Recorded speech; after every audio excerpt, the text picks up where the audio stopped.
মুন্সিগঞ্জের ঢাকা মাওয়া মহাসড়কে নারীকে গুলি করে হত্যার আলোচিত ঘটনায় কথিত প্রেমিক তৌহিদ শেখ তন্ময়কে গ্রেফতার করেছে police. Munshiganj police super Shamsul Alam Sarkar বিষয়টি নিশ্চিত করেছেন। ভোরে বরিশালে অভিযানে তাকে গ্রেফতার করে মুন্সিগঞ্জ পুলিশ। গ্রেফতারের কাছ থেকে ঘটনায় জড়িত আগ্নেয়াস্ত্র উদ্ধার করা হয়েছে বলে জানিয়েছে পুলিশ। তন্ময় ঢাকার ওয়ারি এলাকার মৃত শফিক শাহের ছেলে। এ বিষয়ে বিস্তারিত প্রেস ব্রিফিংয়ে জানানো হবে বলে জানিয়েছেন পুলিশ সুপার। প্রসঙ্গত শনিবার সকালে ঢাকা মাওয়া মহাসড়কের দোগাছি এলাকা থেকে অজ্ঞাত পরিচয় শাহেদার গুলিবিদ্ধ মরদেহ উদ্ধার করে পুলিশ। ঘটনাস্থল থেকে 5 রাউন্ড গুলির খোসা উদ্ধার করা হয়।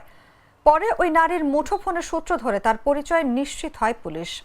তিনি ঢাকার ওয়ারি এলাকায় পরিবারের সঙ্গে বসবাস করতেন ও গৃহকর্মী হিসেবে কাজ করতেন।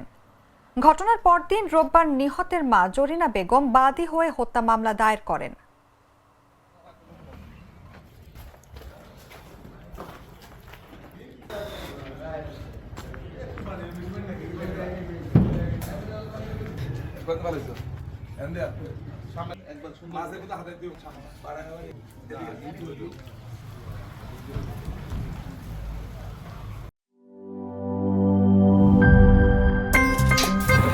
আমার একটা স্মার্ট সিদ্ধান্তে 25% গ্যাসের খরচ কমেছে। ভাবছেন কিভাবে?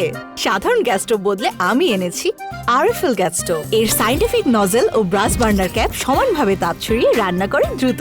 তাই গ্যাসও বাঁচায় 25%, টাকাও বাঁচে 25%। আরএফএল গ্যাস স্টোভ নিরাপদ ও গ্যাস সাশ্রয়ী।